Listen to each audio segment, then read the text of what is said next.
ఈ గత జన్మ పాపాలు తొలగిపోవాలంటే ఏం చేయాలని అన్నప్పుడు సమయం సందర్భం వచ్చినప్పుడు తప్పకుండా తెలియజేస్తానమ్మా అని చెప్పాను. అవునండి. ఆ సమయం ఇప్పుడు ఆసన్నమైంది. మనకు ఎప్పుడూ లేనిది ఈ క్రోధినామ సంవత్సరంలో, అందున ఈ సంవత్సరం కార్తీక మాసంలో వరసపెట్టి అద్భుతమైనటువంటి రోజులు పంచ దివసములు అని అంటారు. ఇది కలిసి వచ్చింది ఈసారి. మళ్ళీ వచ్చే సంవత్సరం ఇట్లా వస్తుందా అనంటే తెలియదు. ఎందుకనంటే మనకు కార్తీక సోమవారం, అవునండి, దశమి తిథి, ఆ రోజు 2వ కార్తీక సోమవారం 11వ తారీఖు, 12వ తారీఖు ఏకాదశి, 13వ తారీఖు ద్వాదశి, తర్వాత 14వ తారీఖు వైకుంఠ చతుర్దశి.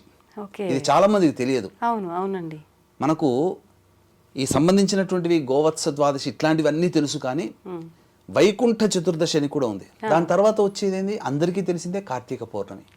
ఈ 5 రోజులు వరుసపెట్టి రావడం అనేటువంటిది చాలా పుణ్యము. అందున కార్తీక సోమవారం ఈ 5 రోజుల్లో ప్రారంభం అవ్వడం అనేటువంటిది. అందుకని వీక్షించేటువంటి ఐ డ్రీమ్ ప్రేక్షకులు చాలా జాగ్రత్తగా ఈ కార్యక్రమం ఆశాంతం వినండి. ఎందుకనంటే కొద్దిగా సమయం తీసుకుంటుండవచ్చు, కానీ అమూల్యమైనటువంటి విషయాన్ని మిస్ అవుతాం. కాబట్టి ఈ 5 రోజుల్లో భాగంగా సోమవారం రోజమ్మ, ఆ రోజున శతభిష నక్షత్రం ఉంది, దశమి తిథి ఉంది. దశమి అనంటే విజయానికి సంకేతం. కాబట్టి ఎవరైతే తాము చేస్తున్నటువంటి ప్రతి ప్రయత్నంలో ఆటంకాలు, ఇబ్బందులు, సమస్యలు ఎదుర్కొంటున్నారో ఇవన్నీ కూడా గత జన్మ కర్మదోషం వల్ల. ఒక పని అనుకున్నప్పుడు ఒక షూట్ ఎట్ సైట్గా టక్కున అయిపోవాలి, కానీ ప్రతి ప్రయత్నానికి ఎక్కువగా మనం ఆటంకాలు ఎదురవుతున్నాయి అని అంటే గత జన్మ కర్మదోషాలని చెప్పి మనం తెలుసుకోవాలి. కాబట్టి ఈ గత జన్మ కర్మదోషాలు తొలగిపోయి మనం అనుకున్నటువంటి పనులలో విజయం పొందాలంటే శివారాధన చెయ్యాలి. అందున కార్తీక 2వ సోమవారం కూడా కలిసి వచ్చింది. ఈ 2వ సోమవారం నాడు ఉదయాన్నే బ్రహ్మముహూర్తం లేచి కాలకృత్యాదులు తీర్చుకొని శివుని యొక్క లింగము కానీ, శివ చిత్రపటం కానీ, ఏదైనా కానీ అక్కడ ఆవు నేతితో దీపారాధన చేయమన్నారు.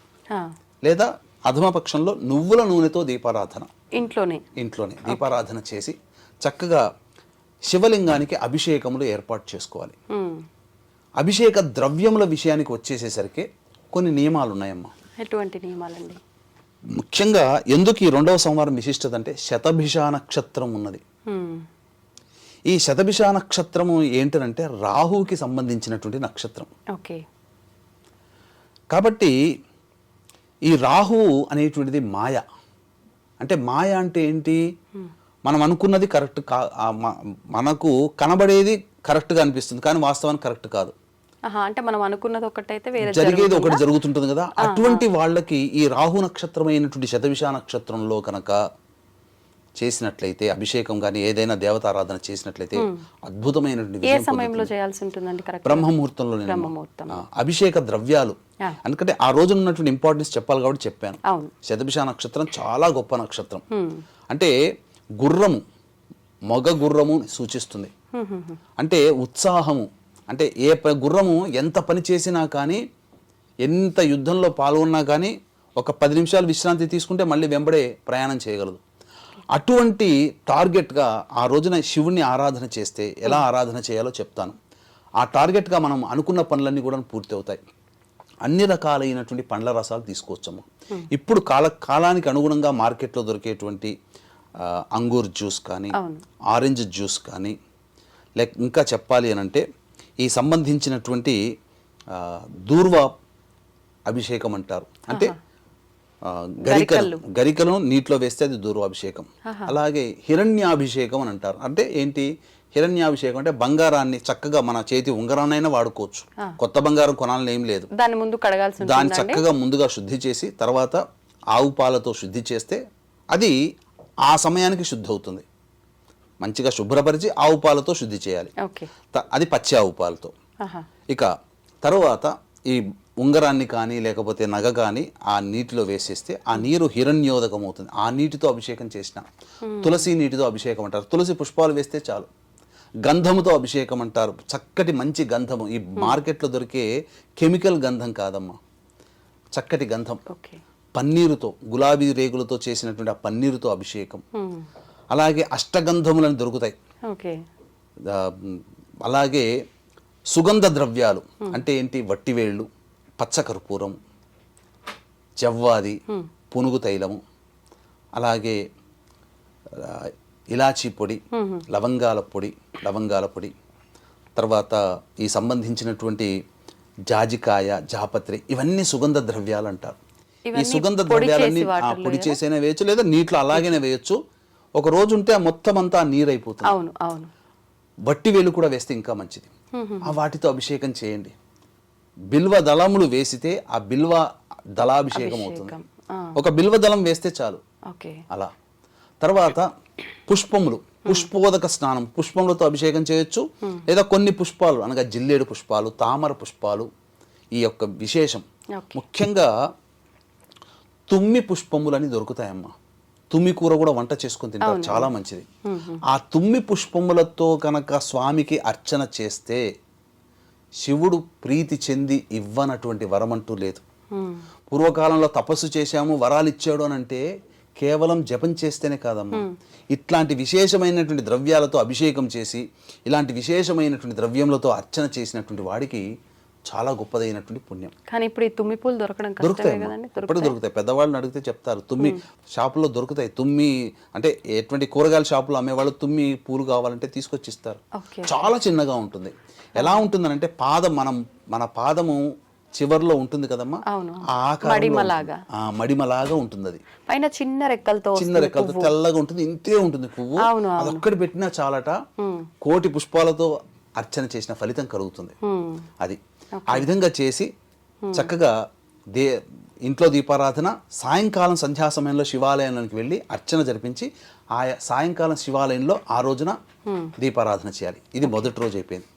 ఏకాదశి 12వ తారీఖు మంగళవారం కాబట్టి ఆ ఏకాదశి తిథి రోజున కూడా శివాలయంలో మళ్ళీ ఇదే విధంగా వెంకటేశ్వర స్వామి దగ్గర చిత్రపటం కానీ, విష్ణు చిత్రపటం దగ్గర కానీ లేచి మళ్ళీ బ్రహ్మముహూర్తంలో లేచి దీపారాధన, అఖండ దీపారాధన చేసి తరువాత ఈ యొక్క విష్ణు సహస్రనామ పారాయణం ఏకాదశి రోజున చేయాలి. చేసిన తర్వాత ఆ విధంగా విష్ణు సహస్రనామ పారాయణం చేసి ఆ రోజంతా వీలైతే పాలు పండ్లు తీసుకొని, ఉడికించినటువంటి కాకుండా పాలు పండ్లు తిని ఉపవాసం ఉండాలి. ఈ ఉపవాసం ఉండిన తర్వాత సాయంకాలం మళ్ళీ సంధ్యా సమయంలో విష్ణు దేవాలయంలోకి వెళ్ళి దీపారాధన చేయాలి. అర్థమైంది కదా. ఇది తర్వాత ఈ ఉపవాసం మరుసటి రోజు ముగించాలా గురుగారు? మరుసటి రోజు కూడా చేస్తే విశేషం, ఎందుకంటే ద్వాదశి తిథి అయింది, అది క్షీరాబ్ది ద్వాదశి అయింది. మనం ఇంతకుముందు వీడియోలో కూడా చెప్పుకున్నాం. అంటే క్షీరసాగర మధురం ఆ రోజున మొదలు పెట్టారు. ఆ ద్వాదశి తిథి రోజున అంటే ఏకాదశికి ఎందుకు విశిష్టదంటే నిద్ర నుంచి మేల్కొన్నటువంటి విష్ణు భగవానుడు బ్రహ్మ మహేశ్వరుల దేవతల సమూహంతో తులసి వనానికి వెళ్తాడట. ఆ రోజు ద్వాదశి రోజున కృష్ణుడికి తులసికి వివాహం జరుపుతారు, సంధ్యా సమయంలో జరుపుతారు. కాబట్టి కృష్ణుడు మేల్కొనేటువంటి సమయం కాబట్టి ఆషాఢ శుద్ధ ఏకాదశికి ఎంతటా ప్రాముఖ్యత ఉంటుందో కార్తీక మాసంలో వచ్చే ఈ ఏకాదశికి ఉత్థాన ఏకాదశి అని అంటారు, ప్రబోధిన్యేకాదశి అని అంటారు. ఈ ఏకాదశి కూడా విష్ణువు యోగమాయలో నిద్రలోకి వెళితే నిద్ర నుంచి మళ్ళీ మేల్కొనే రోజు ఈ రోజు. ఎంతటి విశేషం! ఈ రోజు నుంచే ఉత్తరాయణ పుణ్యకాలం ప్రారంభమవడానికి సమాయత్తం అవుతుంది.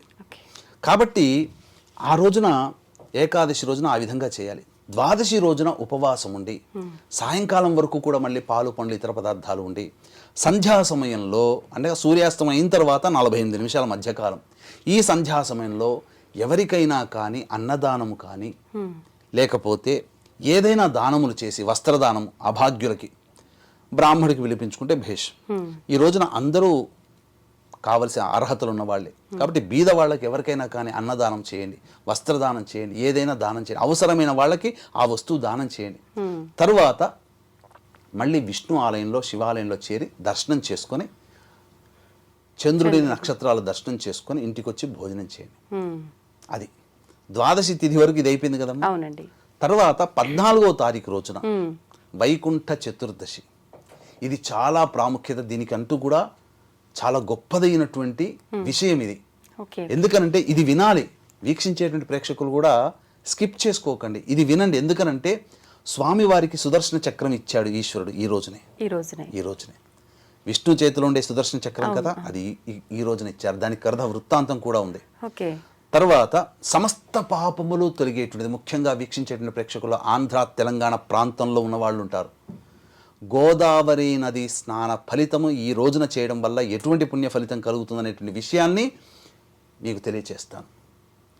తర్వాత ఈ 14వ తారీఖు వైకుంఠ చతుర్దశి చాలా గొప్పదండి. అంటే ఆ రోజు శివకేశవులకి అభేదము లేదని చాలా చాలా సందర్భంలో చెప్పుకున్నాం కదా. ఈ కార్తీక మాసంలో శివుడికి ప్రీతికరం, విష్ణువుకి ప్రీతికరం. ఈ శివకేశవులు శివాయ విష్ణు రూపాయ శివరూపాయ విష్ణువే శివస్య హృదయం విష్ణోర్విష్ణోశ్చ హృదయం శివ. శివుడి రూపంలో విష్ణువు, విష్ణు రూపంలో శివుడు, శివుడి హృదయంలో విష్ణు, విష్ణు హృదయంలో శివుడు ఉంటాడు ఎల్లవేళలా. ఈ ఒక్క రోజున ఏంటి విశిష్టత, ఇద్దరికి ఉన్నటువంటి ప్రాముఖ్యత అనేటువంటి విషయాలు తెలుసుకుందాం. తర్వాత కార్తీక పౌర్ణమి రోజున తెలుసుకుందాం. వీక్షించేటువంటి ఐ డ్రీమ్ ప్రేక్షకులు గమనించాల్సినటువంటిది, ఈ యొక్క కార్తీక పౌర్ణమి సందర్భంగా సాక్షాత్తు పరమేశ్వరుడు త్రిపురాసురులను సంహరించినటువంటి క్షేత్రము త్రిపురాంతకము.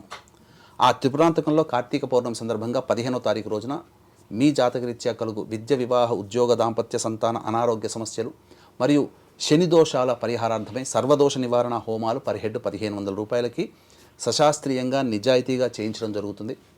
కాబట్టి అవకాశం ఉన్న వాళ్ళు కార్యక్రమ తదనంతరం కాంటాక్ట్ చేసి పూర్తి వివరాలు తెలుసుకోవచ్చు. వైకుంఠ చతుర్దశి అని చెప్పాను కదమ్మా. అసలు ఈ కార్తీక మాసంలో శివకేశవులకి సంబంధించిన రోజుది. ఎలా చేసుకోవాలి? ఎందుకనంటే మనకు దీనికి ఒక కథ కూడా ఉందమ్మా. కథ కూడా కాదు, జరిగినటువంటిది. ఈ యొక్క వైకుంఠ చతుర్దశి రోజునే విష్ణు భగవానుడు కాశీ యొక్క ప్రాముఖ్యత, కాశీ యొక్క పవిత్రత, వైశిష్ట్యాన్ని తెలుసుకుని ఆ రోజున మణికర్ణికా ఘాట్లో ఒక రోజు ఆ రోజున స్నానం ఆచరించి ఈశ్వరుని పూజించడానికి సమాయత్తమయ్యాడు. సహస్ర తామర పూలతో చేయడానికి సహస్రమయ్యాడు. విష్ణువుని పరీక్షింపదలిచి విష్ణు యొక్క భక్తి ఏపాడదని చెప్పి ఆ విశ్వేశ్వరుడు మాయారూపముతో ఉండి ఆ సహస్ర పద్మములలో ఒక పత్రాన్ని మాయం చేశాడు. 1000లో ఒక పత్రం. పూజ అన్ని చేసుకున్న తర్వాత, ఏర్పాటు చేసుకున్న తర్వాత 999 లెక్క వేస్తుంటే 999 వచ్చాయి. ఒకటి తగ్గిపోయింది. అంతటా విష్ణువు అయ్యో ఒకటి తగ్గిపోయింది, ఇప్పుడు ఎట్లా, నేను ఎలా పట్టుకురాగలను చెప్పి సంకోచించి ఇక ఆలస్యం చేయకుండా తన కుడి నేత్రాన్ని ఒక పువ్వుగా వాడి ఈశ్వరుడికి అర్చన చేశాడు. 1000 తామర పువ్వు పుష్పంగా తన కంటినిచ్చాడు. అంతటా ఆ విష్ణువుకు ఉన్నటువంటి అచంచలమైనటువంటి భక్తిని చూసినటువంటి ఆ ఈశ్వరుడు సంతోషించి ఈ యొక్క సమస్త భూమండలమే కాదు సమస్త విశ్వంలో కూడా ఎదురులేనటువంటి సుదర్శన చక్రాన్ని బహుమతిగా ఆ యొక్క విష్ణువుకి ఈశ్వరుడు అందించాడు మణికర్ణికా ఘాట్లో. అందుకే మీకు అనేకమైనటువంటి ఫొటోస్లలో సుదర్శన చక్రము విష్ణువుకే స్వయంగా ఈశ్వరుడు ఇస్తున్నట్టుగా ఉంటుంది. చాలా మంది అది విష్ణువుకి ఏదో వచ్చింది అనుకుంటారు, కానీ ఈశ్వరుడు ఇచ్చాడు. అంతటి గొప్పదైనటువంటి రోజు, ఆ ఇచ్చినటువంటి రోజు వైకుంఠ చతుర్దశి అనగా కార్తీక మాసంలో. కార్తీక మాసంలో విష్ణువే శివుడి ప్రీతి కోసమై కాశీలోని మణికర్ణికా ఘాట్లో ఈశ్వర ఆరాధన చేశాడు. మరి విష్ణువే ఆరాధన చేసినప్పుడు మనలాంటి వాళ్ళం ఎందుకమ్మా? కాబట్టి వైకుంఠ చతుర్దశి అనేటువంటిది ఇక్కడ ఎందుకు భేదం లేదన్నంటే, కాశీలో ఇప్పటికీ కూడా శివకేశవుల్ని ఆ రోజున గొప్ప పండుగగా కాశీలో జరుపుకుంటారు. పూర్వజన్మ పుణ్యవశాత్తు కాశీలో ఒక స్థలం అనేటువంటిది మనకు లభించింది. ఎందుకనంటే అది పూర్వజన్మ పుణ్యవశమేనమ్మా. అది భవిష్యత్తులో ఒక 40 గదులుగా చక్కగా అందరికీ ఉపయోగపడే విధంగా 40 గదులుగా ఒక భవన నిర్మాణం, అది క్షేమేశ్వర్ ఘాట్లో ఉందమ్మా. కేదార మందిరానికి చాలా దగ్గరలో ఉంది, మన తెలుగు వాళ్ళకి దగ్గరలో. అది ఈశ్వరాజ్ఞ, ఈశ్వర సంకల్పమే. కాశీ విశ్వేశ్వరుడు స్థానం ఇచ్చాడు నాకు. అక్కడ ఖచ్చితంగా భవిష్యత్తులో 40 గదులు అనేటువంటిది ఏర్పాటు చేస్తాను. అందరికీ కూడా ఉపయోగపడాలి కాశీ విశ్వేశ్వరుని సన్నిధానంలో. ఎందుకు ఇంత చెప్తున్నంటే, కాశీలో చాలా వైభవోపేతంగా ఈ కార్తీక మాసంలో వైకుంఠ చతుర్దశి 14వ తారీఖు రోజున జరగబోతుంది. అద్భుతంగా చేస్తారు. మనం కూడా మన ఇంట్లో సామాన్యంగా చేసుకోవచ్చు. ఇప్పుడు ఆయన తామర పూలతో చేశాడు విష్ణుమూర్తి, మనం ఆ రోజు ఏ రకంగా చేయాలి మరి? చక్కగా చెప్తానమ్మా. ఈ యొక్క వైకుంఠ చతుర్దశి రోజున కాశీలో పంచగంగా ఘాట్ అని ఉంటుంది. అక్కడ దీపారాధన చేస్తే సమస్తమైనటువంటి దోషములు తొలగిపోతాయమ్మా. గత జన్మ కర్మ దోషాలు కూడా తొలగిపోతాయి. ఇక మనం ఎలా చేయాలి? ఎందుకనంటే ఆచారము అనేటువంటిది కాకుండా ఇది సాంప్రదాయంగా వస్తున్నటువంటిది, నియమంగా వస్తున్నటువంటిది. శివకేశవుల్ని, ఈశ్వరుని, విష్ణువి పటాలని ఇంట్లో పెట్టుకోవాలి. వైకుంఠ చతుర్దశి రోజున బ్రహ్మముహూర్తంలో లేచి చక్కగా స్నానం ఆచరించి ఆవు నేతితో దీపారాధన చేసి తులసి పుష్పాల మాల విష్ణువుకి, బిల్వ పత్రాల మాల ఈశ్వరుడికి ఇవ్వాలి. కానీ ఎలా ఇవ్వాలి? అక్కడ ఏం చేయాలంటే మొట్టమొదలు తులసి పుష్పాల మాలని శివుడి చిత్రపటం ముందు పెట్టాలి. బిల్వ పత్రాల మాలని విష్ణు చిత్రపటం ముందర పెట్టాలి. తర్వాత దీపారాధన అవన్నీ చేస్తాం కదా, చేసిన తర్వాత శివ సహస్రనామ పారాయణం, విష్ణు సహస్రనామ పారాయణం చేయాలి. చేసిన తర్వాత అప్పుడు ఏంటనంటే శివకేశవులకి మిత్రత్వం ఉంది, భేదము లేదు, శత్రుత్వం లేదని తెలపడం కోసం ఇది వైకుంఠ చతుర్దశి రోజున చేస్తారు. అంటే శివాలయంలో ఉన్నటువంటి తులసి పుష్పాల మాలని తీసుకొని వెళ్ళి విష్ణువుకి సమర్పిస్తారు. విష్ణువు ఆలయంలో ఉన్నటువంటి మారేడు పత్రాల మాలని శివుడికి సమర్పిస్తారు. ఆ విధంగా శివుడి దగ్గర ఉన్నటువంటి తులసి పుష్పాల మాలని మీరు ఆ యొక్క వెంకటేశ్వర స్వామి కానీ విష్ణువు కానీ వేయాలి. ఆ విష్ణువు దగ్గర ఉన్నటువంటి బిల్వపత్ర మాలని బేల్పత్రి అంటారు, ఈశ్వరునికి సమర్పించాలి. ఇది వైకుంఠ చతుర్దశి రోజున చేసేటువంటి పని. ఆ రోజున ఇది చెయ్యాలి. తర్వాత వైకుంఠ చతుర్దశి రోజున ఒక సమయం ఉంటుంది, చతుర్దశి తిథి నిషీధి సమయం అని ఉంటుంది. ఆ నిషీధి సమయంలో మళ్ళీ శివ సహస్రనామం, విష్ణు సహస్రనామ పారాయణం చేయాలి. నిషీధి సమయం అంటే మధ్యరాత్రి. కాబట్టి వీక్షించేటువంటి ఐడ్రీమ్ ప్రేక్షకులు కూడా ఆ సమయం రాత్రి 11:42 నుంచి 12:30 వరకు మధ్యకాలం. ఆ సమయంలో ఇవి రెండు పూర్తి చేసి ఉన్నట్లయితే ఆ వైకుంఠ చతుర్దశి రోజున జాగరణం చేసినటువంటి ఫలితం కూడా లభిస్తుంది. ఆ తరువాత 15వ తారీఖు రోజున మళ్ళీ బ్రహ్మముహూర్తంలో లేచి కాలకృత్యాదులు తీర్చుకొని మళ్ళీ ఆవు నేతితో దీపారాధన చేసి కార్తీక పౌర్ణమి సందర్భంగా దీపారాధన చేయాలి. ఇప్పుడు మీరు చెప్పినట్టుగా ఈ మాలలు ఇవన్నీ మనం ఇంట్లోనే శివుడి ఫోటో దగ్గర పెట్టి, విష్ణుమూర్తి ఫోటో దగ్గర లేదు, శివాలయంలో శివుడికి దగ్గర పెట్టినటువంటి, అంటే శివుడికి పెట్టకూడదు, శివుడి యొక్క గర్భగుడిలో శివుడి ముందు పెట్టినటువంటి తులసి మాలను తీసుకుని వెళ్ళి విష్ణువుకి ఇవ్వాలి. విష్ణువు దగ్గర ఉన్నటువంటి పాదాల దగ్గర పెట్టకూడదు, విష్ణువు పక్కన ఆ చేతికి లేదా ఆ విష్ణువు చేతికి అంటించండి. చేతికి అతికిస్తే ఆ చేతికి తగిలినటువంటి బిల్వపత్రాల మాలని శివుడి యొక్క శివాలయంలో ఇవ్వండి. అలా అయినా చేయొచ్చు, మన ఇంట్లోనైనా చేసుకోవచ్చు.